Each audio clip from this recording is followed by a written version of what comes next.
See, content isn't just about visibility or building an audience. Content shortens your sales cycles.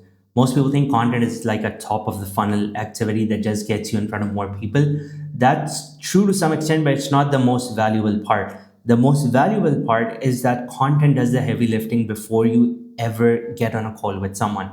Because a typical sales cycle without content generally looks like, let's say someone refers you or you cold outreach to someone, they've never heard of you, you send an introduction email, maybe they respond, maybe they don't.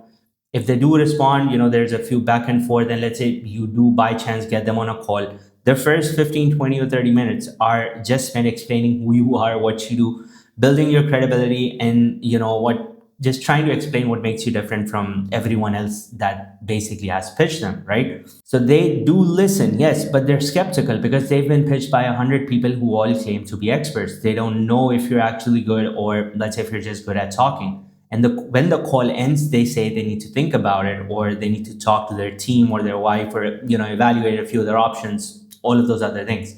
Maybe let's say you send a follow-up email a few days later as well. Maybe they respond, maybe they don't. Then again, you have another call with a few more questions. They're still not convinced. Just makes everything about running the business very, very frustrating, right? Proposals are being sent, negotiations are happening, more questions, more objections. And that's a very typical sales cycle in the high ticket industry, right? But everything about this sales cycle changes when it's backed by content and a personal brand. So let's say they see your post on LinkedIn, they don't engage, but they see it. Your name shows up on their feed, and okay, the first time they scroll past it, but a few days later, they see another post from you, and this time they do actually read it. They think it's interesting, but again, they don't engage, they just keep scrolling. And now your name is showing up on their feed repeatedly, and they're starting to recognize it. They're starting to become familiar with you. At one point, they click your profile because they're curious about who you are. They land on your profile and they see, let's say, your banner, your headline, your featured section, all of those things.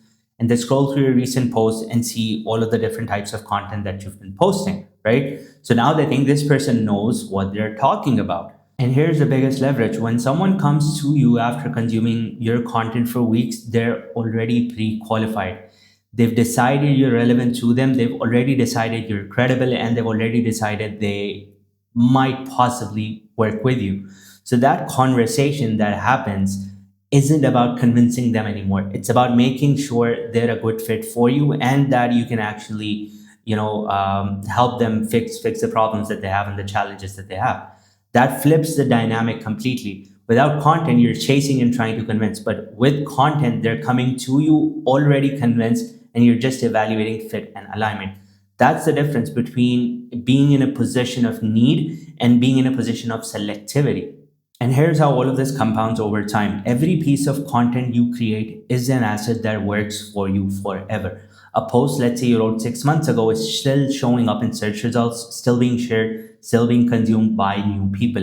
A YouTube video, let's say you recorded a year ago, is still being watched by people who are discovering you for the first time. Again, a case study that you added to the featured section of your profile is still being read by prospects who are evaluating whether you can deliver. So all of this content is working for you in the background, shortening those sales cycles for people you haven't even met yet. So the more content you create, the more assets you have working for you, and the shorter your sales cycles actually become. I think the biggest misconception around this topic of content is that people think content is separate from sales. They think content is marketing and sales is sales, and the two don't overlap. But content is sales. Every piece you post is doing the work of sales. It's educating your audience, it's building trust, it's proving your expertise, it's addressing objections, it's creating a sense of urgency, it's showing them your depth of experience.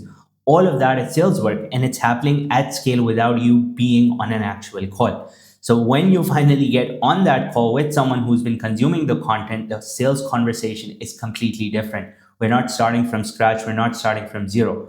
You're starting from 50 to 60% because they've already done half of the evaluation on their own. They already decided you're credible. They've already decided you're relevant, and they've already decided they are interested. That's why content shortens your sales cycles. It moves people from the awareness to evaluation to decision without you being involved in any of these steps. So content isn't just about getting in front of more people, it's about getting in front of the right people and moving them through that evaluation process faster. That's the real leverage with building a personal brand that's fueled by a content engine on LinkedIn.